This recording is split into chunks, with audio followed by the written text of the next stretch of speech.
स्टडीप्लेक्सिटी IAS। Hello all of you, आपका स्वागत है स्टडीप्लेक्सिटी IAS चैनल पे। मेरा नाम साकेत सौरभ है। हमने पिछले क्लासेस में इकोनॉमिक्स सब्जेक्ट के बारे में कुछ सीखने समझने की कोशिश की है, सब्जेक्ट से थोड़ी फेमिलियरिटी डेवलप करने की कोशिश की है। उसके साथ साथ सब्जेक्ट को पढ़ने के लिए जो सिलेबस प्रिस्क्राइब करती है यूपीएससी, उसके बारे में समझा है। साथ साथ हमारे क्या स्ट्रैटेजी होनी चाहिए सब्जेक्ट को पढ़ने के लिए, उसके बारे में बात की है। क्लासेस में हमने ये भी देखा कि इकोनॉमिक्स को दो भागों में बांटा जा सकता है, जिसे हम माइक्रो इकोनॉमिक्स और मैक्रो इकोनॉमिक्स कहते हैं। आज की क्लास डेडिकेटेड है बेसिक्स ऑफ माइक्रो इकोनॉमिक्स। तो आज की क्लास शुरू करने से पहले मैं आपको पिछले क्लासेस में हमने जो चीज़ें सीखी उसके बारे में 1 मिनट में रिकैप कर लेते हैं।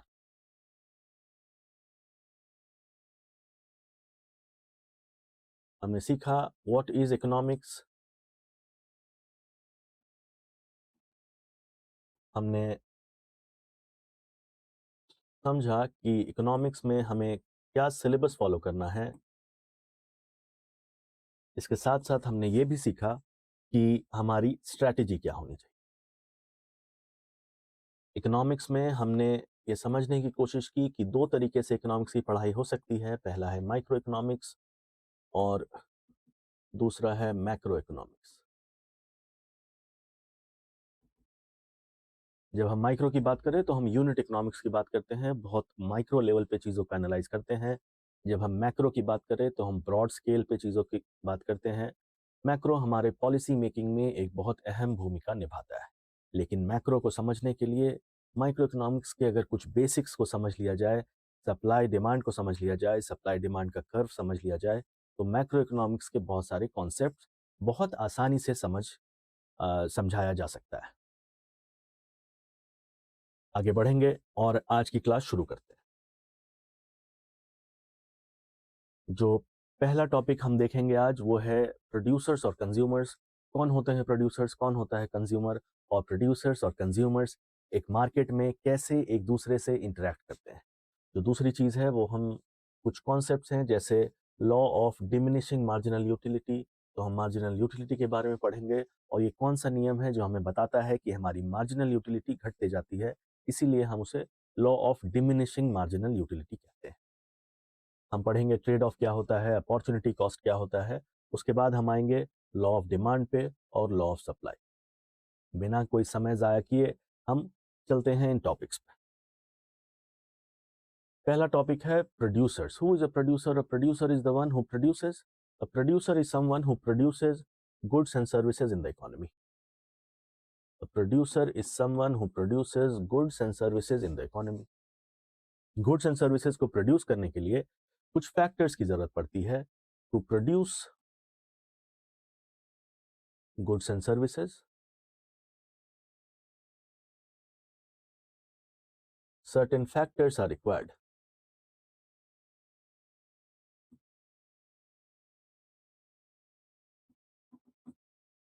गुड्स और सर्विसेज को प्रोड्यूस करने के लिए कुछ फैक्टर्स की ज़रूरत होती है और इन्हीं फैक्टर्स को हम कहते हैं, इन्हीं फैक्टर्स को हम फैक्टर्स ऑफ प्रोडक्शन कहते हैं।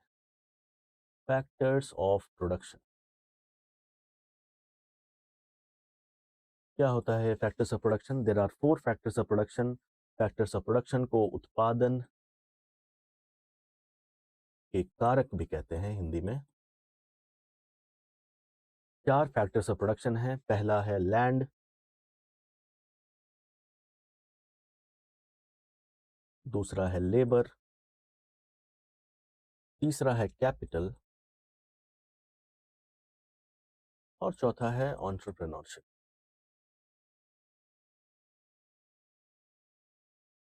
लैंड क्या होता है? हम इसके लिटरल मीनिंग में नहीं जाएंगे। लैंड का मतलब जमीन या भूमि, और इकोनॉमिक्स में लैंड हर उस नेचुरल रिसोर्स की तरफ इशारा करता है जिसकी मदद से आप कोई गुड या कोई सर्विस प्रोड्यूस करते हैं।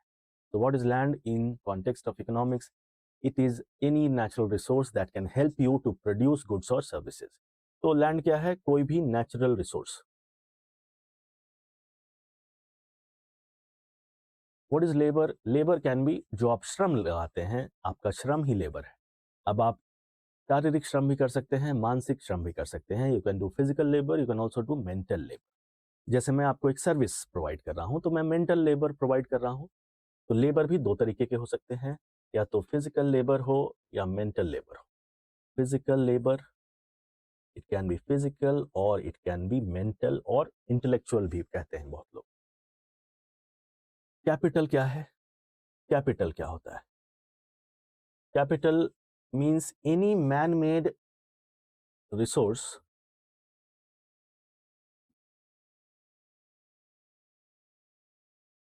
Which can help in the process of production, जो उत्पादन के क्रम में आपकी मदद करे और मैन मेड हो। जैसे मैं आपको एक सर्विस प्रोवाइड कर रहा हूं, I am producing a service and I am giving it to you, और मैं इस्तेमाल कर रहा हूं एक पेन का और एक बोर्ड का।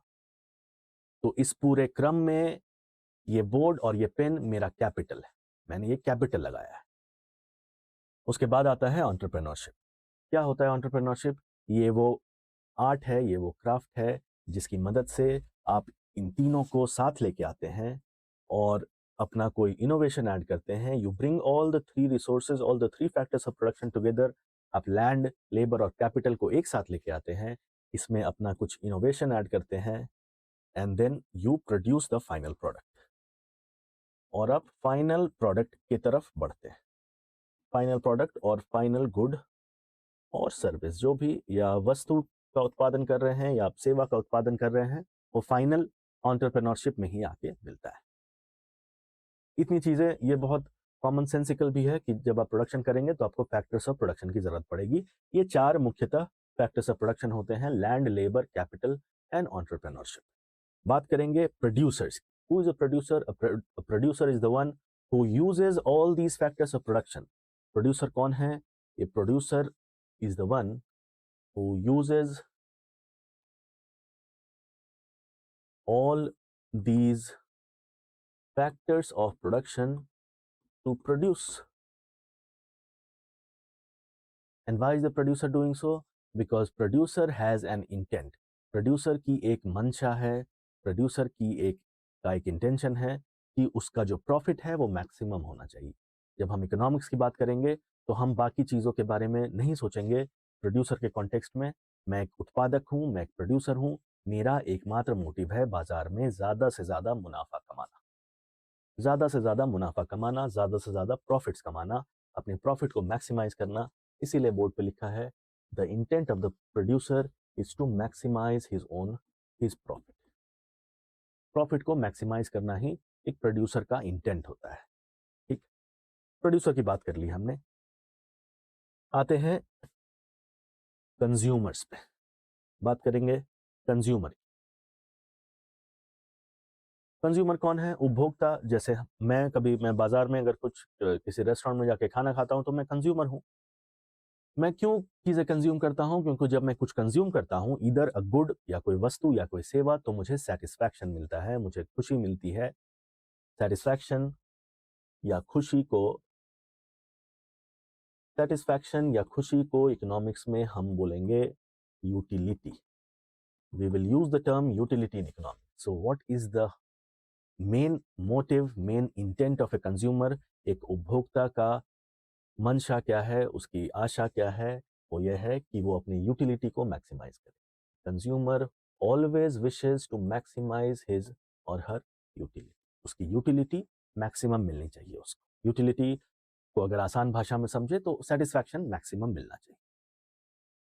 ठीक, एक बात समझने की कोशिश करेंगे। अगर मैं आपसे बोलूं कि आपको भूख लगी है और आप बाजार जाते हैं और आप एक कंज्यूमर हैं, आप बाजार गए, आप कुछ सामान खरीदने जा रहे हैं, मैंने आपको कुछ खिलाया, मान लेते हैं for the sake of convenience एक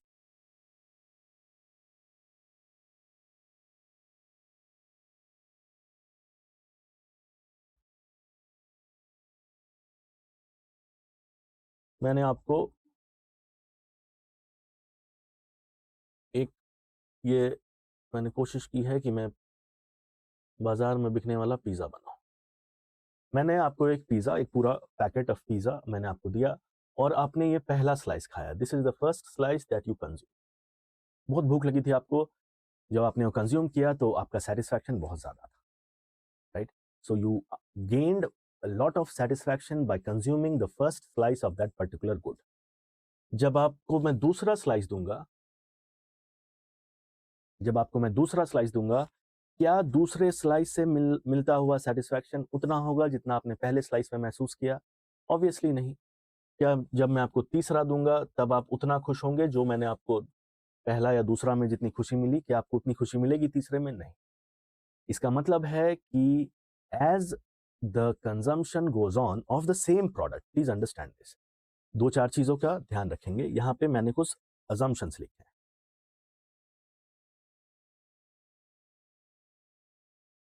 अगर all the units of the goods are identical, अगर सेम चीज का कंजम्पशन हो रहा है, consumption happens in a short period. ऐसा नहीं कि आपने एक पिज्जा आज, एक स्लाइस आज खाया, दूसरा स्लाइस एक महीने बाद खाया, फिर तो उतनी खुशी मिलेगी आपने तुरंत खाया, छोटे पीरियड ऑफ टाइम में खाया, शॉर्ट पीरियड में खाया। The consumer is rational and seeks maximum satisfaction. Consumer rational है, इमोशनल नहीं है कि मेरे दोस्त का पिज्जा का दुकान है तो मुझे खुशी होनी चाहिए, ऐसा कुछ नहीं। He is a rational consumer and he is just want to maximise his satisfaction. Taste preferences and income remain unchanged. ऐसा ना हो कि अभी आपने एक पिज्जा खाया, आपके जेब में 100 रुपए थे, आपको एक स्लाइस खाया, आपको लगा कि मेरे जेब में पैसे शायद ना बचे, मेरा इनकम कम हो गया अचानक से। ऐसा कुछ भी नहीं है। उस पीरियड में ये सारी चीज़ों को अज्यूम किया गया। अगर ये सारी चीज़ें अज्यूम की जाती हैं तो जो मार्जिनल यूटिलिटी है, what is marginal utility? The extra satisfaction from one more unit. जो एक्स्ट्रा सेटिस्फैक्शन आपको मिल रहा है, ये आपने पिज्जा का एक स्लाइस खाया और फिर दूसरा स्लाइस खाया, this is the first slice, this is the second slice. पहला स्लाइस खाया, आपको बहुत खुशी मिली, दूसरा स्लाइस खाया तो कुछ एक्स्ट्रा सेटिस्फैक्शन मिला। So that extra satisfaction is nothing else than marginal utility. Utility क्या होता है? यूटिलिटी है सेटिस्फैक्शन। मार्जिनल यूटिलिटी क्या है? Extra satisfaction when you consume one more unit. जो आपको ज्यादा खुशी मिलेगी एक और यूनिट को कंज्यूम करके। मैं एक चॉकलेट खाता हूँ, मुझे बहुत खुशी मिली, मान लेते हैं वो खुशी को मैंने नाप लिया और वो नाप के मुझे एक्स खुशी मिली, एक्स अमाउंट ऑफ यूटिलिटी मिली। जब मैंने दूसरा चॉकलेट खाया तो मुझे एक्स्ट्रा कितना सेटिस्फैक्शन मिला? मान लेते हैं वो वाई है, ये वाई ही मेरा marginal utility. What is marginal utility? It is the extra satisfaction that a consumer gains bye consuming an additional unit of the same product. अब आप अपने आप को उस जगह रख के देखें। जो एक्स्ट्रा सेटिस्फैक्शन आपको मिलेगा वो हमेशा ही घटते जाएगा। क्यों? क्योंकि this is the basic nature of human beings. अगर आपको सेम चीज मैं बार बार कंज्यूम कराऊं, छोटे पीरियड ऑफ टाइम में कंज्यूम कराऊं और ये अज्यूम करूं कि आपका ना इनकम बदला है, ना आपका टेस्ट या प्रेफरेंस बदला है, तो मैं ये कह सकता हूं कि जो आपकी मार्जिनल यूटिलिटी है वो धीरे धीरे घटती जाएगी। इसी को अच्छे तरीके से स्ट्रीमलाइन करके एक लॉ बनाया गया और इस लॉ को कहते हैं law of diminishing marginal utility. इस लॉ को कहते हैं law of diminishing marginal utility. As the consumer consumes, see what is written, please, all of you. As the consumer consumes more and more unit of a specific good, किसी एक सामान का ज्यादा से ज्यादा यूनिट कंज्यूम करता है, then the additional satisfaction, this is the word that you have to note, then the additional satisfaction, which is also known as marginal utility, additional satisfaction also known as marginal utility gained from each extra unit decreases. जो extra unit आप consume कर रहे हैं उससे जो आपको खुशी मिल रही है, एक्स्ट्रा खुशी मिल रही है, वो घटते जाती है। और इसे हम क्या कहते हैं? इसे हम कहते हैं law of diminishing marginal utility. हो सकता है वो जीरो भी हो जाए। मैंने आपको पहला स्लाइस दिया, बहुत खुशी, दूसरे स्लाइस में थोड़ी कम खुशी, तीसरे स्लाइस में उससे कम खुशी, पांचवें स्लाइस जाते जाते आपका पेट इतना भर गया है कि अब आपको एक्स्ट्रा कोई खुशी नहीं मिल रही। मैंने जबरदस्ती आपको आठवां स्लाइस दिया, हो सकता है आपकी खुशी नेगेटिव, आपको दुख हो गया, परेशानी हो गई। So it can also go to zero and then can become negative. Please, इस चीज का ख्याल रखना है। क्या बातें की हमने ये समझा कि कंज्यूमर कौन होता है? Consumer is someone who consumes a good or service in the market. Who is a consumer? He consumes a good or a service. Consumer का मोटिव क्या है, उसका इंटेंट क्या है, वो क्या चाहता है? A consumer always wants to maximize his or her utility. I mean, maximize utility, not his or her. Maximize utility out of that consumption. जो वो खा रहा है या जो वो कंज्यूम कर रहा है, उससे जो उसका सेटिस्फैक्शन आता है, उसे वो ज़्यादा से ज़्यादा चाहता है, मैक्सिमम चाहता है। लेकिन अगर सेम यूनिट उसको बार बार कंज्यूम कराया जाए, शॉर्ट पीरियड ऑफ टाइम में कंज्यूम कराया जाए, तो with every additional unit, what is the extra satisfaction? Extra satisfaction on consumption, इसे हम बोलते हैं मार्जिनल यूटिलिटी। मार्जिनल यूटिलिटी क्या होगा इस एक्स्ट्रा सेटिस्फैक्शन का? ये धीरे धीरे कम होता जाएगा, और उसी को हमने एक तरीके से लिखा और उस तरीके को कहा, इससे हम कहते हैं law of diminishing marginal utility. Law of diminishing marginal utility. Law of diminishing marginal utility.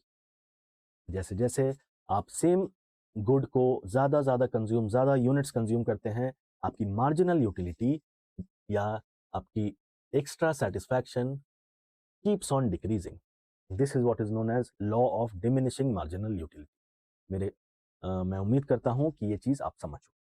आपने अभी तक समझा प्रोड्यूसर्स, आपने समझा फैक्टर्स ऑफ प्रोडक्शन, आपने समझा कंज्यूमर, आपने समझा कंज्यूमर का एक बिहेवियर, आपने समझा मार्जिनल यूटिलिटी क्या होती है, आपने ये भी समझा कि मार्जिनल यूटिलिटी घटते कैसे जाती है और इसका लॉ क्या कहता है, law of diminishing marginal utility. आगे बढ़ेंगे।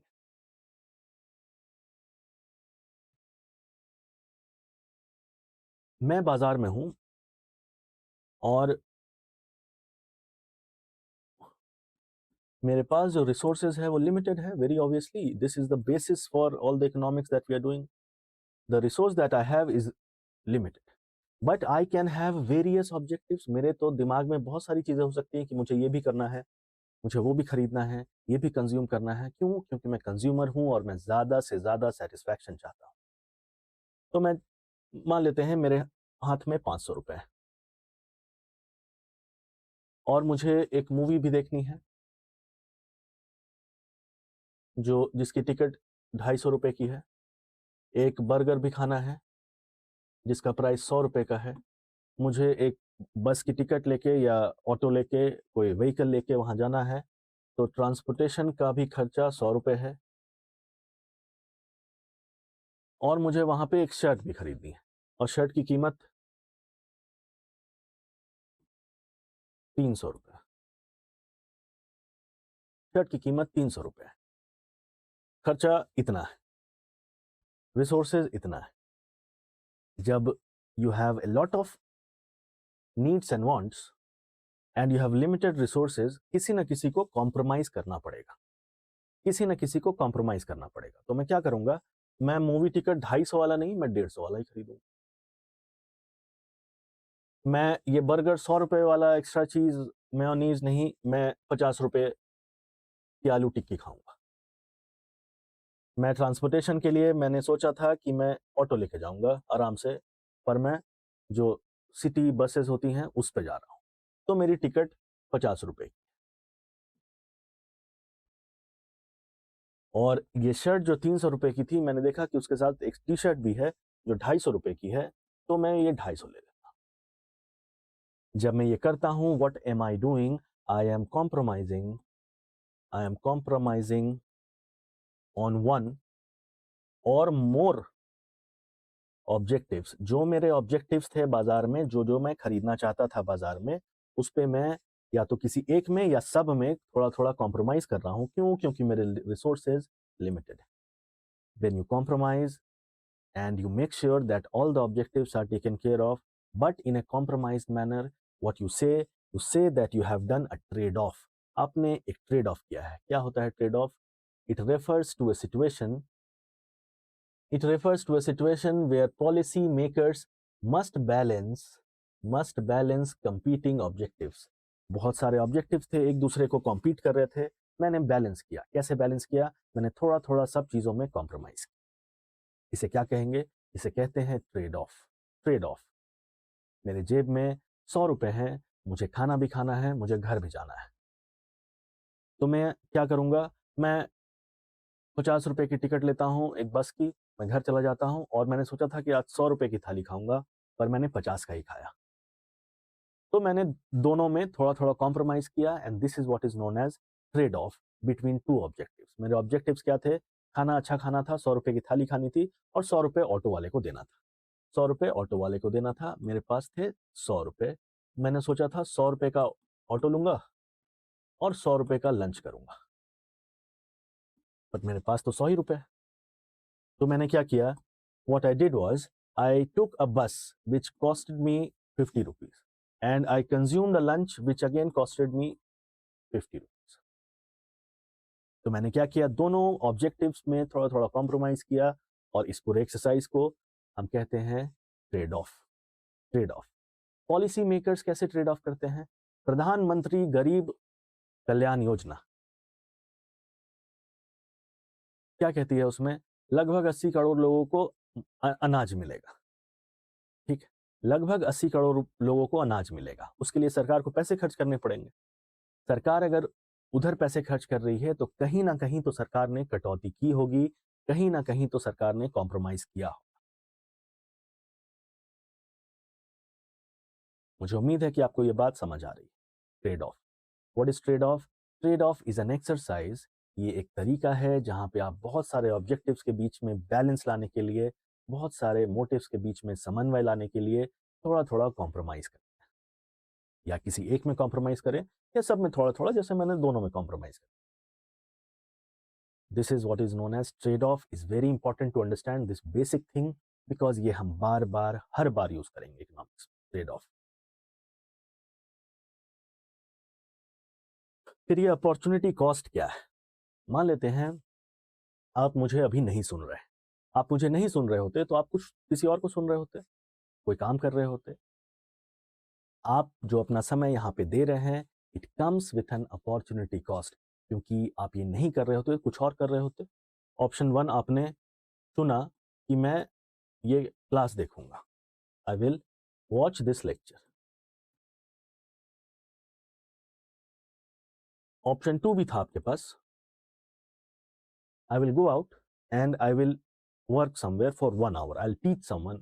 स्टूडेंट किसी बच्चे को मैं पढ़ाऊंगा किसी स्कूल में जाके 1 घंटे के लिए। वहां आपको टीचिंग इन अ किसी को आप भी पढ़ाना चाहते थे और उस पढ़ाने से आपको 500 रुपए मिलने वाले थे, पर आपने ये ना करके ये किया। What you have done, you have foregone this option. आपने जो सेकंड बेस्ट ऑल्टरनेटिव था उसको डिस्कार्ड किया, उसको छोड़ा, क्योंकि आप ये पहला ऑप्शन लेना चाहते थे। This is the option that you wanted to take.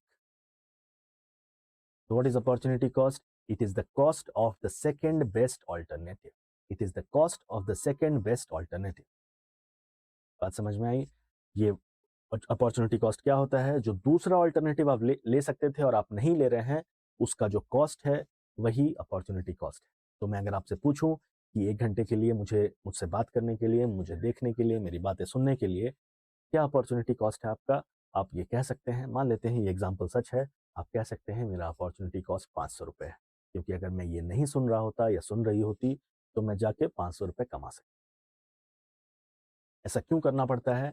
क्योंकि आप बहुत बार चीज़ों को प्रायोरिटाइज करते हैं। आपको ऐसा लगता है कि अच्छा ये कर लेते हैं, दूसरा जो बेहतर ऑल्टरनेटिव दिख रहा है उसे हम पीछे छोड़ते हैं, अभी उसे डिस्कार्ड करते हैं। मुझे उम्मीद है कि आपने ट्रेड ऑफ और अपॉर्चुनिटी कॉस्ट दोनों समझा। दोनों में एक बेसिक अंतर यह है कि ट्रेड ऑफ में आप सारे ऑब्जेक्टिव्स को साथ लेके चलते हैं और सब में थोड़ा-थोड़ा कॉम्प्रोमाइज़ करने की कोशिश करते हैं। अपॉर्चुनिटी कॉस्ट के केस में आप दूसरे ऑप्शंस को पूरा का पूरा डिस्कार्ड करते हैं। आप सिर्फ एक ऑप्शन के साथ आगे बढ़ते हैं। अपॉर्चुनिटी कॉस्ट में दूसरे ऑप्शंस को नेगेट करते हैं, डिस्कार्ड करते हैं, सर्कमवेंट करते हैं, एक ऑप्शन के साथ आगे बढ़ते हैं और बाकी ऑप्शंस को छोड़ देते हैं। जो दूसरा सबसे अच्छा ऑप्शन होता है उसका जो कॉस्ट है उसे हम अपॉर्चुनिटी कॉस्ट कहते हैं। यूपीएससी ने एक सवाल पूछा और ध्यान से देखेंगे। यूपीएससी ने अपने सिविल सर्विसेज प्रीलिम्स में ये सवाल पूछा, if a commodity is provided free to the public by the government, अगर कोई वस्तु सपोज ये एक पैकेट है जो कि सरकार लोगों को मुफ्त में दे रही है, जो कि लोगों को मुफ्त में दिया जा रहा है। कौन दे रहा है? सरकार। मैं सरकार को ऐसे बनाता हूं,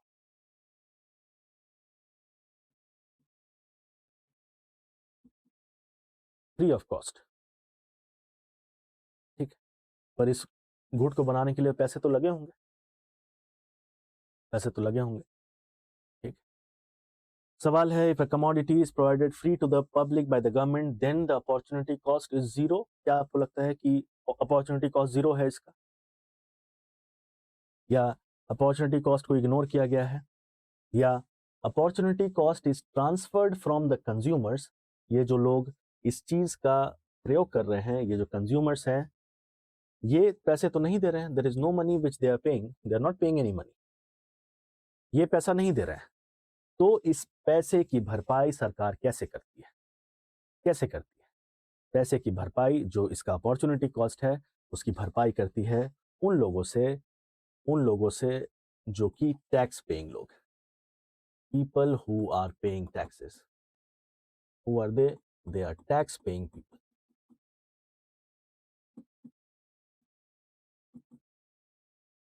क्या है opportunity cost? If a commodity is provided free to the consumers then the opportunity cost is transferred from these consumers to them. Why? Because they are paying to the government, they are paying taxes to the government. इनसे उठा के इनको दिया गया। मुझे उम्मीद है कि इस सवाल के माध्यम से आपके अपॉर्चुनिटी कॉस्ट के कॉन्सेप्ट्स ज़्यादा बेहतर तरीके से समझ में आने के चांसेस हैं।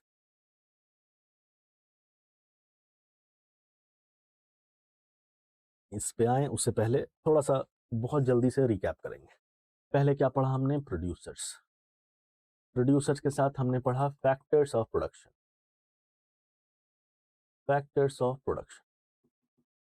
इसके साथ साथ हमने ये भी सीखा कि प्रोड्यूसर्स का धर्म है मैक्सिमाइज करना। किस चीज को? अपने प्रॉफिट्स को, मैक्सिमाइज प्रॉफिट्स। दूसरा क्या सीखा हमने? कंज्यूमर्स। कंज्यूमर्स के बारे में हमने समझा, कंज्यूमर्स क्या चाहते हैं? ये चाहते हैं अपने यूटिलिटी को मैक्सिमाइज, मैक्सिमाइज यूटिलिटी और सेटिस्फैक्शन भी लिख देता हूं। इसके साथ साथ कंज्यूमर्स में हमने कुछ कॉन्सेप्ट्स के बारे में बात की। यूटिलिटी क्या होता है? Utility is nothing but satisfaction. इसके साथ साथ मार्जिनल यूटिलिटी क्या होता है, और इसके साथ साथ law of diminishing marginal utility क्या होता है।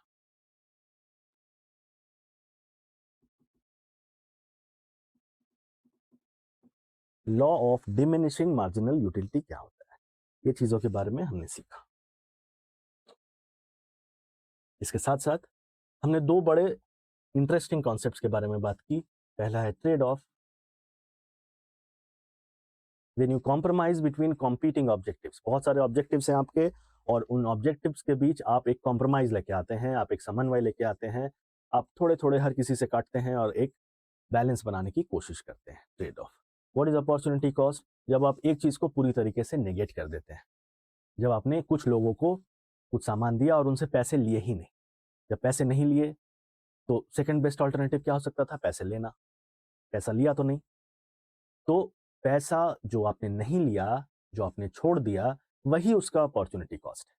तो अगर सरकार ने लोगों को सामान बांटे, राशन बांटा, the government gave free ration to some people, free दिया, इससे बेहतर सेकंड बेस्ट क्या हो सकता था इसके बाद? कि फ्री नहीं देती, पैसे ले लेती, पर पैसे तो ली नहीं, तो फ्री दिया। अब ये जो कॉस्ट है, यही अपॉर्चुनिटी कॉस्ट है। इस अपॉर्चुनिटी कॉस्ट को सरकार कहां से वसूलती है? वो वसूलती है उन लोगों से जो कि टैक्स पे करते हैं। These are tax payers and these are people who need these welfare schemes. They are people who have been deprived. तो किसी न किसी वजह से, किसी न किसी वंचना के शिकार हैं, किसी न किसी वजह से वंचित रह गए हैं। इन लोगों के लिए सरकार ने फ्री दिया और इन लोगों से वो पैसा, जिसे हम अपॉर्चुनिटी कॉस्ट कहेंगे, वो ले लिया, जो कि इस सवाल में था जो हमने पीछे देखा। मुझे उम्मीद है कि आप ये बातें समझ रहे हैं। आगे बढ़ें। Law of demand. Law of demand, demand क्या है? डिमांड हमारी मांग है। कौन मांग करता है बाजार में? बाजार में मांग की उत्पत्ति होती है कंज्यूमर्स की तरफ से। Consumers like us are the ones who demand goods and services in the market. हमारे जैसे लोग बाजार में जाके वस्तु या सेवाओं की मांग को बढ़ाते हैं। तो डिमांड का नियम क्या है, ये हम सीखने की कोशिश करेंगे। पहले डिमांड होता क्या है? Demand is the quantity of a good that consumers are able and willing to purchase. Demand होता क्या है? It is the quantity of a good that the consumers are able and willing. क्यों ये लिखा हुआ है able भी हो और willing भी? willing तो होना चाहिए। मुझे मन है कि मैं जाके एक एयरक्राफ्ट खरीद लूँ। I am willing to buy an aircraft. Whether I am able or not, that has to be checked. क्या मैं able भी हूँ, ये देखने की भी जरूरत है। तो जब डिमांड की बात करेंगे तो दो चीज़ों का खास ख्याल रखेंगे कि हम सिर्फ विलिंग होने से काम नहीं होगा। ऐसा नहीं होगा कि हम एक शहर के निवासी सब लोगों ने सोचा कि हम एयरक्राफ्ट खरीदेंगे, उससे एयरक्राफ्ट की डिमांड बढ़ जाएगी। नहीं, सिर्फ चाहने से नहीं होगा, क्या आप सक्षम भी हैं वो खरीदने के लिए? वेदर यू आर एबल और नॉट। अगर आप एबल और विलिंग ये दोनों टेस्ट पास करते हैं, you are able also, you are willing also, then only I can say that yes, you are creating demand in the market. Otherwise not. If any one of these is missing, I will not say that there is demand created by you in the market. आप demand तभी create कर सकते हैं जब आप able भी हो, जब आप सक्षम भी हो और जब आप चाहते भी हो वो सामान खरीदना, तभी डिमांड की बात हो। Quantity of a good that the consumers are able and willing to purchase at a given price. किसी एक प्राइस पे जो खरीदना चाहते हैं in a given period of time. This is what is known as law of demand. Demand का नियम क्या है कि वो वस्तु का वो क्वांटिटी जो लोग खरीदना चाहते भी हैं और खरीदने में सक्षम भी हैं किसी एक प्राइस पे, किसी एक समय सीमा में, उसे हम कहेंगे कि ये डिमांड है। फिर मान लेते हैं, आप अपनी बात करिए, मैं अपनी बात करता हूं। अगर मुझे कोई सामान खरीदने का मन है और मेरे जेब में पैसे भी, I am able also, I am willing also. Now what if the price of that particular product comes down? Will my demand go up or not? Will my demand go up or not? अगर मैं कोई सामान खरीदना चाहता हूं, मेरे जेब में पैसे भी हैं और उस सामान की कीमत कम हो गई, my demand will go up, which means the quantity which is demanded is inversely proportional to the price. Price जैसे ही नीचे गया, जो मैं क्वांटिटी डिमांड कर रहा था वो ऊपर चला गया। उल्टा भी हो सकता है, मेरी जेब में पैसे थे, मुझे खरीदने का मन भी था, पर जैसे ही प्राइस बढ़ा मेरी डिमांड नीचे चली गई। If the price goes up, if the price goes up, the quantity which I am demanding comes down. It is very evident from these two that price and quantity demanded are moving in opposite direction. एक इस तरफ, एक उत्तर तो दूसरा दक्षिण, दोनों अलग अलग दिशाओं में मूव कर रहा है, टहल रहा है। इसीलिए हम कहते हैं कि quantity demanded is inversely proportional to the price. It follows an inverse relation, उल्टा रिश्ता है, अगर एक बढ़ेगा तो दूसरा घटेगा। इसमें बहुत सारी चीजें अज्यूम की जाती हैं। जो सबसे बड़ा अजम्पशन है, जो सबसे बड़ा यहाँ चीजें लिखी भी हैं, this is for students who also want to write along with me, जो मेरे साथ साथ कुछ लिखना चाहते हैं, उनके लिए मैंने कोशिश की है कि साफ सुथरे अक्षरों में चीजें बोर्ड पे लिखी भी। Assuming all other factors to be constant, जितने दूसरे फैक्टर्स हैं आप उनके बारे में भूल जाएं। आप ये नहीं अभी सोचेंगे, अभी के लिए आप ये नहीं सोचेंगे कि क्या पता अगर सप्लाई ही ना हो, सप्लाई इन्फिनाइट सप्लाई, उसके बारे में नहीं सोचना है। क्या होगा अगर मेरा इनकम बढ़ जाए, उसके बारे में भी नहीं सोचना है। बाकी सारी चीज़ों को कांस्टेंट रखा गया है। इकोनॉमिक्स में जब हम एक पैरामीटर की पढ़ाई करेंगे, दूसरे पैरामीटर्स को जब कांस्टेंट रखा जाए, उसे एक लैटिन फ्रेज में कहते हैं सेटेरिस पैरिबस। सेटेरिस पैरिबस, बाकी चीज़ों को कांस्टेंट रखा गया है। Assuming all other factors to be constant, the quantity demanded of a good varies conversely or inversely with prices. Price के साथ इनवर्स एक रिलेशन में है और आपने बेसिक मैथ्स तो पढ़ा है कि जब ऐसा रिलेशन हो तो ग्राफ कैसा बनता है। अगर प्राइस को हम वाई एक्सिस पे लिख रहे हैं, क्वांटिटी को एक्स एक्सिस पे लिख रहे हैं, तो ग्राफ एक इन्वर्टेड ग्राफ ऐसा बनता है, एक नेगेटिव स्लोप का ग्राफ, ऐसा उल्टा ग्राफ बनता है। This is what is known as law of demand. अच्छे से देख लें इसे, इसे कहते हैं लॉ ऑफ डिमांड। डिमांड का नियम यही है। ये बात इकोनॉमिक्स से अलग है थोड़ी। ये जो बोर्ड पे आप देख रहे हैं, ग्राफ्स कैसे ऑपरेट करता है। मान लेते हैं, मैं आपको एक एग्जांपल देता हूं कि आइसक्रीम की कीमत बाजार में कुछ है। बाजार में आइसक्रीम की कीमत है 100 रुपए, और मेरे घर में 3 बच्चे हैं, एक बच्चा ए, दूसरा बच्चा बी, तीसरा बच्चा सी। आइसक्रीम की कीमत 100 रुपए। कल को और इन सब के पॉकेट मनी मिलता है, तो इसे मैंने 100 रुपए दिए थे, इसे मैंने 80 रुपए दिए थे, और इसे मैंने 60 रुपए दिए थे। Who is willing? Everyone is willing, but who is able?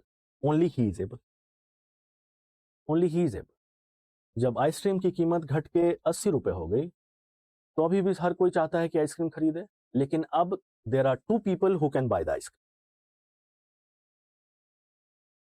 अब आइसक्रीम की कीमत घट के 60 रुपए हो गई। विलिंग तो तीनों थे शुरू से ही, लेकिन अब तीनों एबल भी हो जाएंगे, यानी इस आइसक्रीम जब वो 60 रुपए का हो गया, तो इसका डिमांड इन तीनों से आएगा। All 3 will try to buy this ice cream. ठीक है, तो क्या देखा हमने, जैसे जैसे प्राइस घट रहा है, वैसे वैसे क्वांटिटी डिमांडेड बढ़ रही है। पहले एक सिर्फ ए चाहता था, फिर बी भी चाहने लगा, फिर 2 लोग चाहने लगे, फिर तीसरा भी आ गया।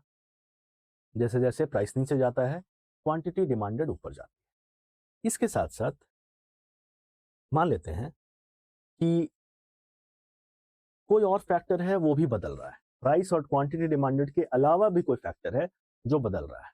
अभी हम जनवरी महीने में हैं, मौसम थोड़ा थोड़ा बदल रहा है, अब धीरे धीरे गर्मी आएंगी। जैसे जैसे टेम्परेचर बढ़ेगा, क्या डिमांड और बढ़ेगा या नहीं? प्राइस की बात ही नहीं कर रहा हूं। Will the demand go up or not? Will the demand go up or not? The answer is an obvious yes, obviously yes.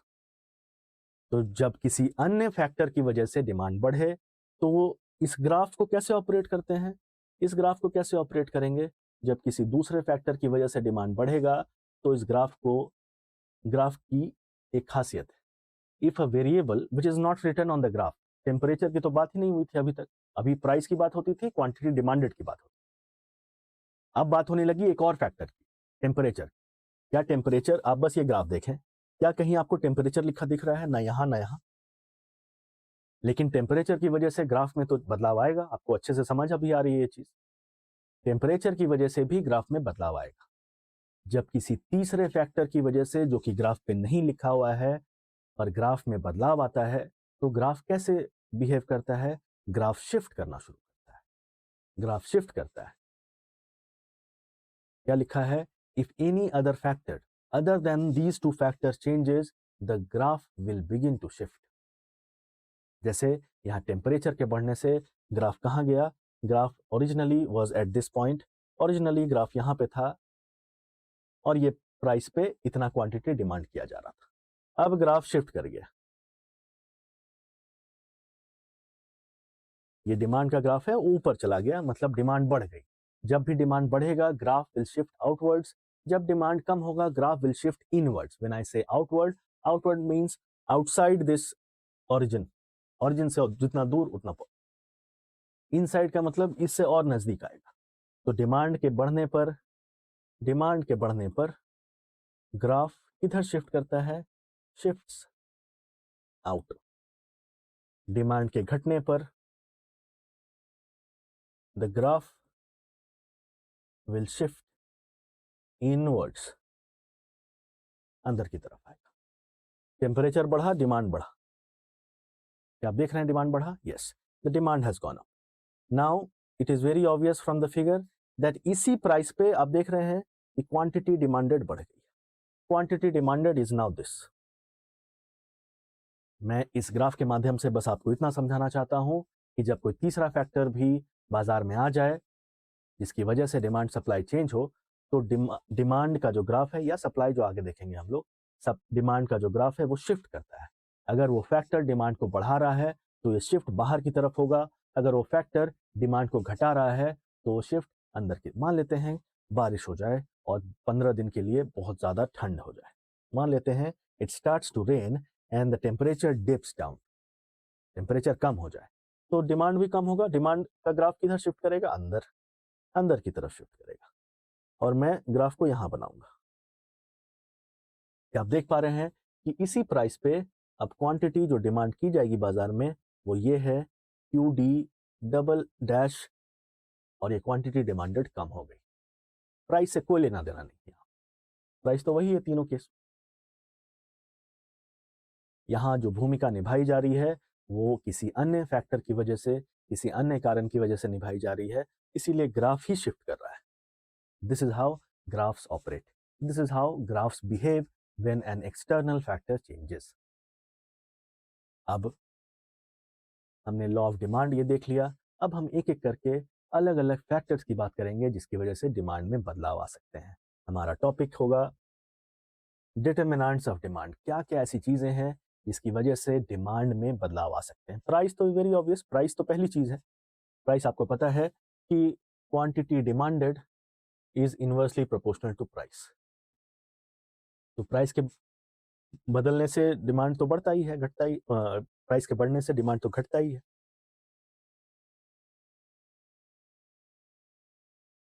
और बाकी चीजें हैं income, price of other products, taste and preferences, expectation of future price. आगे जाके हो सकता है price बढ़ जाए, ऐसा आपको लग रहा है, ऐसी आपकी उम्मीद है, या आगे जाके प्राइसेस घट जाएंगे ये भी आपकी उम्मीद है। क्या करेंगे आप? सोच के देखिए। एक आटे की थैली, आटे की बोरी 50 किलो की 500 रुपये में मिलती है। आपको ऐसा लग रहा है अचानक से बाजार में आटा नहीं मिलेगा, या आपको ऐसा लग रहा है कि आटे की कीमत बढ़ने वाली है, तो वही 500 रुपये की बोरी आप दौड़ लगा के ज़्यादा से ज़्यादा खरीद के घर में रख लेंगे। The demand will go up and other factors also. सबको एक एक करके देखें। यहाँ पे मैंने ग्राफ के बारे में लिख के दिया है। If the price changes there, अगर प्राइस बदलेगा, अगर प्राइस बदलेगा तो मूवमेंट कैसा होगा ग्राफ का? The movement will be along the graph, along the graph. जैसे अगर ये ग्राफ है, यहाँ पे प्राइस है, यहाँ पे क्वांटिटी डिमांडेड है, अगर प्राइस बदलेगा तो मूवमेंट जो है वो ग्राफ के अलोंग ही होगा, ग्राफ के अलोंग ही होगा। लेकिन अगर कोई दूसरा फैक्टर बदलता है तो ये ग्राफ ही शिफ्ट कर जाए, this graph itself will shift. अगर कोई दूसरा फैक्टर बदलता है, if anything other than the price changes, then there will be a shift in the graph. कोई भी दूसरा चीज, income, price of other products, taste and preferences, expectation of future price, any of these changes, the graph itself will shift either to the out or towards, either outwards or inwards। देखेंगे सबसे पहले price. आपको पता है, this is very obvious, we have already discuss this properly. If the price goes down the quantity demanded goes up, very obvious, this is what is law of demand, that we have already understood। The second is price goes up, quantity demand, yes, because how are they related? How are they related? They are related in an inverse manner, sorry, quantity demanded is inversely proportional to price, this is the relation of demand। Assuming other, ये भी ध्यान रखें, जब हम एक की बात करेंगे तो बाकी चीजों को कांस्टेंट रख के चलें। Assuming other factors to be constant, ceteris paribus। और ये ग्राफ बनता है। पहला डिटरमिनेंट तो प्राइस ही है, प्राइस की वजह से डिमांड ऊपर नीचे जाता है। आगे बढ़े और एक एक करके ध्यान से सुनेंगे, ध्यान से समझने की कोशिश करेंगे। इनकम, अगर आपकी आय बढ़ गई, आपकी इनकम बढ़ गई, as the income increases demand of goods increases in normal circumstances, in normal circumstances demand of good increases. क्यों? क्योंकि इनकम बढ़ने से ये डिमांड का कर्व ऊपर चला जाता है। आप सोच के देखिए, एक नॉर्मल सिनेरियो है, आपकी इनकम 10,000 रुपये प्रति महीने की है। अगर आपकी इनकम 20,000 रुपये प्रति महीने की हो जाए और आपके साथ साथ बहुत लोगों की हो जाए, क्या बाजार में डिमांड बढ़ेगा या नहीं? बढ़ेगा, बहुत ऑब्वियस है कि बढ़ेगा। तो डिमांड का कर्व कहाँ शिफ्ट करता है? बाहर की तरफ। ये ओरिजिनल कर्व है सफेद वाला, और ये शिफ्ट करके ये लाल रंग की रेखा दिखाई दे रही है आपको, जो आपके डिमांड को दिखाती है। अब समझते हैं कि कौन से गुड्स के डिमांड बढ़ते हैं, कौन से गुड्स के डिमांड घटते हैं जब हमारा इनकम बढ़ता या घटता है। When income rises and the QD, which is quantity demanded, also increases. जब आपकी इनकम बढ़ रही है और क्वांटिटी डिमांडेड भी बढ़ रही है, ठीक है, इसका मतलब है कि वो जो गुड है, वो जो प्रोडक्ट है या वो सर्विस है, that is a normal good, सामान्य तरीके का गुड है, सामान्य तरीके का गुड है। हम समझ के देखते हैं, मान लेते हैं फ्रूट्स की बात करते हैं, फ्रूट मार्केट की बात करते हैं। मेरी इनकम 10,000 रुपये प्रति महीने, मैं 1 किलो सेब खा सकता हूँ एक हफ्ते में, उससे ज़्यादा नहीं। मेरी इनकम 20,000 रुपये हो गई, तो मैं हर तीसरे दिन 1 किलो सेब खा सकता हूँ। The demand for that Apple has gone up just because my income has gone up. So how will I classify that Apple? That Apple becomes normal good, ये एक नॉर्मल तरीके की वस्तु है। दूसरा क्या हो सकता है कि when income increases but quantity demanded decreases, क्या ऐसा भी हो सकता है क्या? इनकम जो है वो इंक्रीज कर रहा है और क्वांटिटी डिमांडेड जो है वो डिक्रीज कर रहा है। सोच के देखें, मेरी इनकम 10,000 रुपये की है, मैं अपना शाम का नाश्ता किसी स्ट्रीट वेंडर के पास करता हूँ, स्ट्रीट वेंडर के पास करता हूँ, क्योंकि that is what I can afford. He offers me some vegetable roll or something in 30 rupees, that is what I can afford. लेकिन मेरी इनकम अब 20,000 रुपये की, जब मेरी इनकम 20,000 रुपये की हो गई, तो मैं क्या वो खाऊंगा या मैं उससे बेहतर ऑल्टरनेटिव की तलाश में आगे बढ़ूंगा। बहुत ऑब्वियस है कि मैं बेहतर चीज़ों के बारे में सोचूंगा। तो जब आपकी इनकम बढ़े और किसी भी वस्तु की डिमांड कम हो, इससे हम कह सकते हैं कि वो वस्तु इंफीरियर गुड है, इंफीरियर गुड है। और mind you, we are not classifying goods based on their quality. एक चीज़ का ध्यान रखें, जब मैं इंफीरियर बोल रहा हूँ तो हो सकता है कि एक छोटा रेस्टोरेंट में बाद में बात करेंगे उसके बारे में। अगर मैं इंफीरियर के बारे में बात करूं तो आप ये मत समझिए कि वो जो मैं खा रहा था आज तक वो एकदम ही खराब। Inferior in not in quality, inferior as compare to other goods और अदर ऑल्टरनेटिव। इंफीरियर का मतलब इस कॉन्टेक्स्ट में बस इतना है कि अपने दूसरे ऑल्टरनेटिव्स के मुकाबले वो इंफीरियर हो सकता है। इंफीरियर का मतलब ये बिल्कुल नहीं है कि वो गंदा था, अनहाइजीनिक था, ऐसा।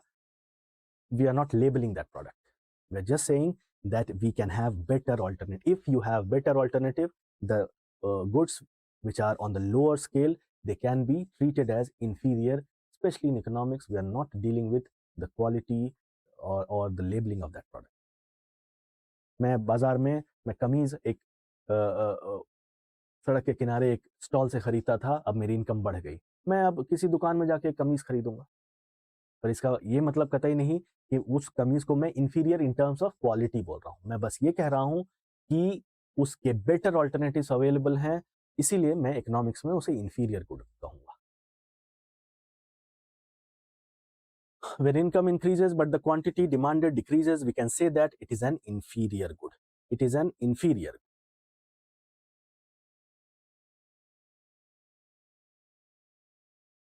तो इनकम एक डिटर्मिनेंट है डिमांड का। इनकम क्या कहता है? As the income increases the demand of goods increases in normal circumstances but decreases when the good is inferior। और आपने समझा कि पहली बारी में ये जो कर्व है वो बाहर की तरफ गया और दूसरी बार में ये जो सफेद कर्व है वो अंदर की तरफ आया। This is how the graph is shifting. ऐसे ही ये ग्राफ शिफ्ट करता है ऊपर नीचे। Price of other products, price of other products. Other products क्या है? अदर प्रोडक्ट्स का मतलब या तो सब्सटीट्यूट प्रोडक्ट्स हैं या तो कॉम्प्लीमेंट्री। सब्सटीट्यूट क्या होते हैं? अगर वैसा ही नेचर का, वैसे ही कैरेक्टर का कोई और प्रोडक्ट है मार्केट में, उसे हम सब्सटीट्यूट। आप थम्स अप या कोका कोला ऐसे बेवरेजेस पीते हैं, उसके ऑल्टरनेटिव में you can also have Pepsi, you can also have Mountain Dew, you can also have Limca, Fanta, these stuffs, right? So what is a substitute? A substitute is something that can completely replace the primary good. जो आप सामान खरीद रहे हैं उसका substitute वो होता है जो आप इस्तेमाल कर सकते हैं और वैसा ही फील कर सकते हैं, कमोबेश। The second is complementary goods. Complementary goods वो हैं जो एक दूसरे के पूरक हैं। जैसे कार में मैं पेट्रोल डालता हूँ, गाड़ी में डाला हुआ पेट्रोल उसका एक दूसरे से कॉम्प्लीमेंट। अगर सिर्फ पेट्रोल है तो मैं क्या करूंगा, या सिर्फ गाड़ी है तो मैं क्या करूंगा। So there are goods which complement each other, which complement each other, which I mean satisfies the needs of each other in terms of their utility, तो उसे हम कॉम्प्लीमेंट्री गुड्स कहते हैं। यहाँ लिखा है goods which are replacement of one another, Coca Cola and Pepsi, very easy to understand. Complementary goods which are consume together, car और petrol. Printer, अगर प्रिंटर मेरे पास है उसमें इंक ही नहीं है तो मैं क्या करूंगा प्रिंटर, या सिर्फ इंक है तो क्या करूंगा। ऐसे ही ये कॉम्प्लीमेंट्री। आप सोचिए मेरे साथ साथ, आप मेरे साथ साथ ये सोचने की कोशिश करेंगे कि अगर सब्सटीट्यूट गुड्स के प्राइसेस बढ़े, इफ द प्राइस ऑफ, लिख रहा हूं, if price of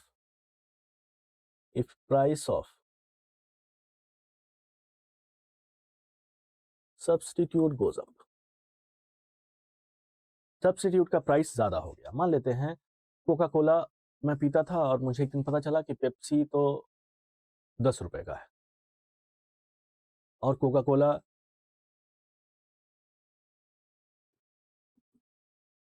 10 rupees, Pepsi, which is a substitute, the price has gone up to 12 rupees. What will happen to the demand of the primary good जो मैं consume कर रहा था। मैं Coca Cola पीता था मजे में, डिमांड ऐसा ही था, क्योंकि जैसे जैसे कोका कोला कीमत नीचे जाती मेरी डिमांड और बढ़ती, अगर जाती तो। यहाँ क्वांटिटी डिमांडेड, यहाँ प्राइस। अब मुझे एक खबर और मिली, और मेरे साथ जब मैं अपनी बात करूं, जब मैं बोलूं मुझे, तो मतलब मैं एक बहुत बड़े समूह की बात कर रहा हूं जो कि कंज्यूमर्स की है और जो बाजार में एक तरीके से बिहेव करते हैं। क्या क्या बिहेवियर है उनका, हर किसी को मैक्सिमम सेटिस्फैक्शन चाहिए। All of them are rational customers and they want maximum satisfaction. तो कस्टमर्स को ये पता चला कि पेप्सी तो महंगी हो गई है। What will happen to the demand of Coca Cola, the demand will go up very obviously. Demand of Coca Cola will go up. Pepsi जो कि इसका सब्सटीट्यूट है ये 12 रुपए का हो गया, तो और लोग कोका कोला ही पियेंगे। जो पेप्सी भी पिया करते थे वो भी कोका कोला पीने लगेंगे। मैं तो पहले से कोका कोला पीता हूं तो मैं दूसरे में जाऊंगा, सोचूंगा। When the price of the substitute increases, if the price of the substitute increases, the quantity demanded of the primary मतलब जो जिसके बारे में बात की जा रही है, जिसके बारे में बात की जा रही है, price of or the quantity demanded of the primary product goes up। तो अगर मैं ये कोका कोला के डिमांड की बात कर रहा हूं और प्राइस किसका बढ़ा, पेप्सी का बढ़ा, उसे कोका कोला के डिमांड को क्या होगा, डिमांड ऊपर चला जाएगा। The demand of Coca Cola will go up and will be somewhere here, will be somewhere here, ऐसे बाहर। उल्टा भी हो सकता है क्या, बिल्कुल हो सकता है। If the price of substitute decreases, if the price of substitute decreases, price of substitute decreases, जो सब्सटीट्यूट है उसका प्राइस घट गया, पेप्सी की कीमत 8 रुपए की हो गई। Now Pepsi costs you 8 rupees. Substitute ही है, मैं कोका कोला पीता था, 10 रुपए निकाल के देने पड़ते थे, मुझे लगा क्यों ना पेप्सी पी जाए, एक ही तो बात है, सब्सटीट्यूट ही है, रिप्लेसमेंट है, उतना ही satisfaction.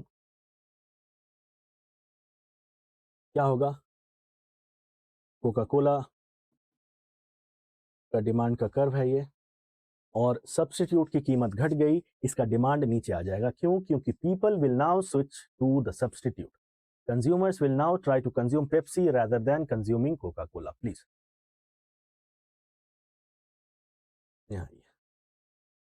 this is how the graph has shifted। मुझे उम्मीद है कि आप ये बात समझ पाए। ये तो बात हो गई सब्सटीट्यूट्स की। अब बात करते हैं कॉम्प्लीमेंट्री। अब बात करेंगे कॉम्प्लीमेंट्री क्या होता है और उसके साथ साथ हम कैसे, if price of complementary product or complementary good, price of complementary good increases. Complement, ink की कीमत बढ़ गई, मैं प्रिंटर क्यों खरीदूंगा, इंक के बगैर प्रिंटर क्या है, कुछ नहीं। पेट्रोल की कीमत 500 रुपये प्रति लीटर, मैं कार क्यों खरीदूंगा? तो जब कॉम्प्लीमेंट्री, मान लेते हैं कि मेरे पास फ़ोन है, आई हैव ए फ़ोन, और दुकान वाला मुझे बोलता है कि फ़ोन 10,000 रुपये का और चार्जर 3,000 रुपये का। अभी तक तो फ्री में मिलता था, अब जब कीमत बिना चार्जर के फ़ोन आप क्या करेंगे? When the price of the complementary good goes up, the quantity demanded of the primary product, primary कौन है? फोन यहाँ पे प्राइमरी है, और हम किसकी बात कर रहे हैं? चार्जर की, जो कि कॉम्प्लीमेंट्री है। If the price of complementary product goes up, the quantity demanded of this phone will come down. Graph कैसे बनेगा? ये था मेरा डिमांड का कर्व, किसका? फोन का। प्राइस किसकी बढ़ी? चार्जर। डिमांड किसका कम हो जाएगा? इस फोन का। डिमांड कहाँ आ जाएगा? यहाँ पे। डिमांड विल कम, ऐसे शिफ्ट करते हैं। What if the other way round? What if the scenario is the other way round? If price of complementary product goes up, okay, now comes down. Petrol की कीमत बहुत कम हो गई, मुझे लगता है अब कार खरीद लेना चाहिए। पेट्रोल की कीमत कम हो गई, तो what will happen to the demand of car? This was the demand. Now where will the demand go? The demand will shift here. The demand has shifted. The demand has shifted to the right or outwards. मुझे उम्मीद है कि इस पूरे board पे लिखी जितनी चीजें हैं उसे आप समझ पा रहे हैं। क्या लिखा है? प्राइस ऑफ अदर, किसी दूसरे वस्तु और रिलेटेड होनी चाहिए। कोई, मान लेते हैं मैं कार के डिमांड की बात कर रहा हूँ और किताबों की कीमत बढ़ गई, उससे कार का क्या लेना देना भाई? तो अदर प्रोडक्ट जब मैं यहाँ लिखूं तो ये भी चीज ध्यान देनी है कि अदर का मतलब कोई ना कोई रिलेशन में है। क्या रिलेशन है? क्या रिलेशन है? इधर वो सब्स्टिट्यूट है या वो कॉम्प्लीमेंट्री। इधर सब्स्टिट्यूट है या कॉम्प्लीमेंट्री है। और ये पूरा ऐसा दिखाई देता है, ये पूरा ऐसा दिखाई देता है। यूपीएससी ने एक सवाल पूछा, वो सवाल मैं आपको दिखाऊं।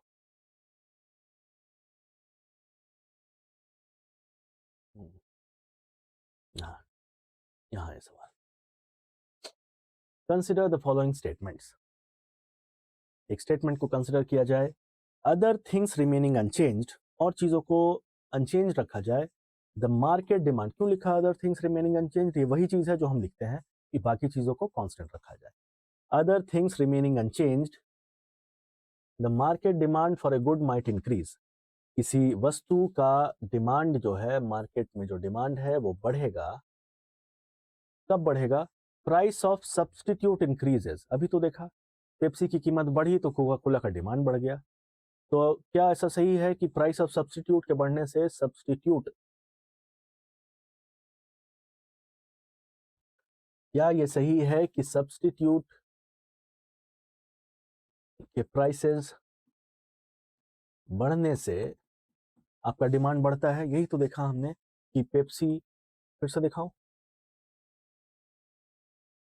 पेप्सी की डिमांड, प्राइस बढ़ी थी तो क्वांटिटी डिमांडेड हमारे अपने प्रोडक्ट का, जिस प्रोडक्ट को हम प्राइमरी प्रोडक्ट बोल रहे हैं यहाँ पे कोका कोला। अगर पेप्सी की डिमांड बढ़ी, अगर पेप्सी की डिमांड, सॉरी, पेप्सी के प्राइसेस बढ़ गए तो कोका कोला का डिमांड बढ़ जाएगा। यहां मैं प्राइस की बात कर रहा हूं और यहां मैं डिमांड की बात कर रहा हूं।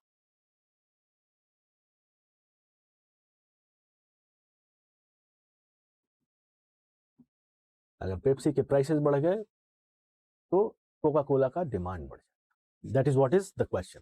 Price of the substitute increases, will the demand of Coca Cola increase? Yes. The market demand for a good might increase if price of the substitute increases. Yes.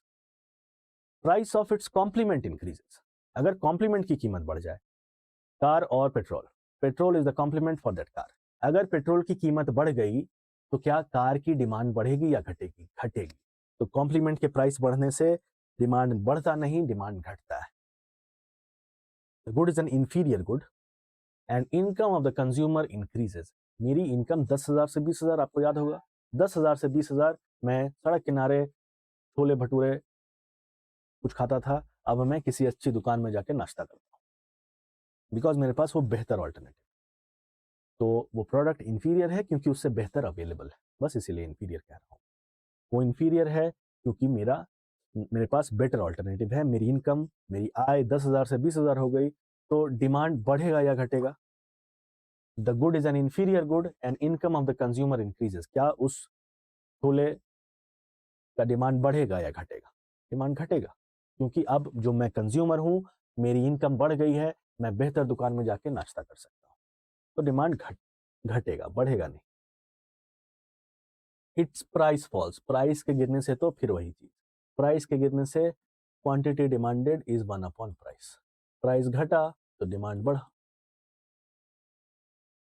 2 और 3 जहां देखे वहां काट दें। सही जवाब 1 और 4, ऑप्शन नंबर ए। मुझे उम्मीद है कि आपको ये सवाल समझ आया। सवाल पूछा यूपीएससी ने, यूपीएससी सीएससी 2021 प्रीलिम्स, और इसीलिए इन चीज़ों को भी समझना उतना ही ज़रूरी है जितना मैक्रो इकोनॉमिक्स को समझना ज़रूरी है। क्योंकि मैं कुछ और सवाल दिखाऊंगा आपको। सीएपीएफ एक एग्जाम कंडक्ट करती है यूपीएससी, उसमें भी यूपीएससी ने supply demand curve, determinants of demand, income बढ़ने से क्या होगा, इलास्टिसिटी क्या होती है, इन सब पे सवाल पूछना शुरू कर दिया है यूपीएससी। और ये चांसेस हैं कि इस साल का जो यूपीएससी का प्रीलिम्स होगा, सिविल सर्विसेज का प्रीलिम्स होगा, उसमें भी यूपीएससी ऐसे सवाल पूछ सकती है। हमने देखा प्राइस ऑफ अदर प्रोडक्ट, और क्या है, और है टेस्ट एंड प्रेफरेंस। आपका टेस्ट, आपको ऐसा लगता है कि अब आप चाय नहीं कॉफी पियेंगे, कॉफी पियेंगे और अच्छी कॉफी पियेंगे, अच्छे कॉफी शॉप में बैठ के कॉफी पियेंगे, तो उस कॉफी की डिमांड बढ़ जाएगी। अगर टेस्ट बदलेगा किसी ग्रुप ऑफ कंज्यूमर्स का, जब मैं आप या मैं बोलूं तो इंडिविजुअल्स को ना लें, आप एक समूह की बात करें, जो समूह एक पैटर्न फॉलो करता है। क्योंकि बहुत बार ऐसा होता है कि मैंने क्लास में ये बोला कि आप, और मुझे जवाब आता है नहीं, मैं तो ऐसा नहीं करूंगा या करूंगी। मैं जब आप बोल रहा हूं या मैं बोल रहा हूं, मेरा इशारा एक समूह की तरफ है, और समूह हमेशा एक पैटर्न फॉलो करता है। समूह में एक pattern, there is always a pattern when I talk about collective. जब मैं बहुत सारे लोगों की बात कर रहा हूँ, बहुत सारे कंज्यूमर्स की बात कर रहा हूँ, तो उनका एक पैटर्न होता है। जब कंज्यूमर्स का टेस्ट या प्रेफरेंस बदल गया तो डिमांड बढ़ेगी। मान लेते हैं किसी कपड़े को लेके कोई प्रेफरेंस है या कोई टेस्ट है, साड़ीज को लेके टेस्ट बदल गया, या जैकेट्स को लेके टेस्ट बदल गया, लोग ज़्यादा जैकेट्स पहनते हैं, तो डिमांड कहाँ जाएगा, ऊपर जाएगा। Where will the demand go, the demand will shift up and you will now have the demand curve here. इसी प्राइस पे इतने लोग डिमांड करते थे, अब इसी प्राइस पे इतने लोग डिमांड कर रहे हैं। मुझे उम्मीद है आप समझ गए। ये बदल भी सकता है, किसी चीज को लेके टेस्ट खत्म हो गया, लोग मूवी थिएटर्स जाना धीरे धीरे कम कर चुके हैं, घर में बैठ के फोन पे, लैपटॉप पे, होम थिएटर लगा के, स्मार्ट टीवीज पे मूवीज देखते हैं। तो थिएटर के टिकट्स कहाँ चले गए, उनका demand, the demand for theatre tickets have come down, now it is somewhere here.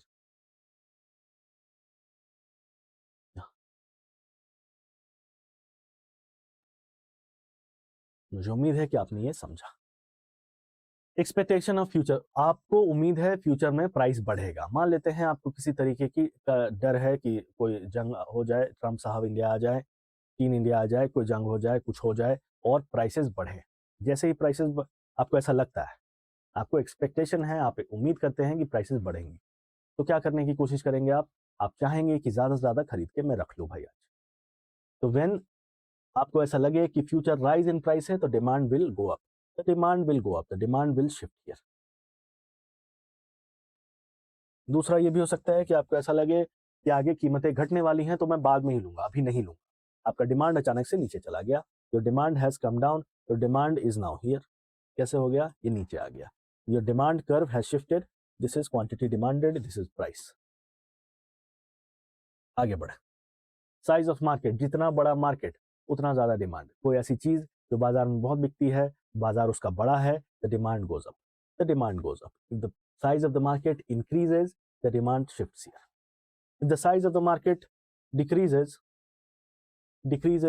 the demand will shift here. आगे बढ़े,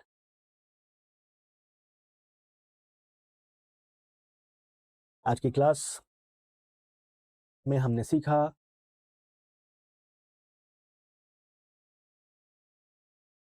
प्रोड्यूसर्स कौन हैं, कंज्यूमर्स कौन हैं, ट्रेड ऑफ क्या होता है, अपॉर्चुनिटी कॉस्ट क्या होता है। इसके साथ साथ हमने ये भी सीखने की कोशिश की कि डिमांड और लॉ ऑफ डिमांड क्या होता है। हमने ये भी समझा कि कौन कौन से ऐसे फैक्टर्स हैं जो डिमांड को डिटरमाइन करते हैं, and they are known as determinants of demand. Determinants of demand, इसमें प्राइस देखा, इनकम देखा, प्राइस ऑफ अदर प्रोडक्ट्स देखा, साइज ऑफ मार्केट देखा, टेस्ट एंड प्रेफरेंसेस देखे, इन सब डिटरमिनेंट्स को देखा और उनके साथ साथ उनकी ग्राफ भी बनाने की कोशिश की। जब हम कंज्यूमर्स प्रोड्यूसर्स पढ़ रहे थे तो हमने फैक्टर्स ऑफ प्रोडक्शन के बारे में भी बात की, और जब हम कंज्यूमर्स पढ़ रहे थे तो हमने यूटिलिटी, मार्जिनल यूटिलिटी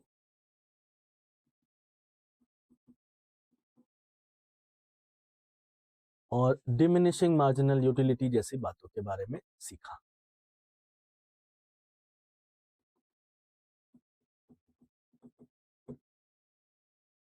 इन सब बारे में हमने बातें की।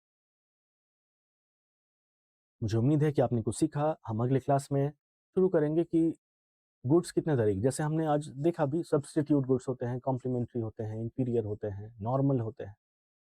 अगली क्लास में हम शुरुआत करेंगे टाइप्स ऑफ गुड्स से, उसके बाद धीरे धीरे आगे बढ़ के सप्लाई पे चलेंगे। सप्लाई के क्या नियम हैं, क्या कानून है, इलास्टिसिटी क्या होती है, उन सब बारे में बात करेंगे।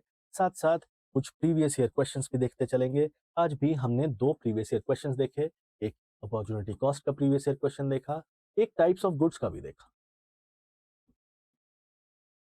इन दोनों के हमने प्रीवियस ईयर क्वेश्चंस भी देखे। मुझे उम्मीद है कि आपने ये चीज़ें समझी। इसको समझने से आपका इकोनॉमिक्स का फाउंडेशन बहुत मजबूत होगा, आपको जटिल से जटिल बात आसानी से समझ में आएगी। धन्यवाद।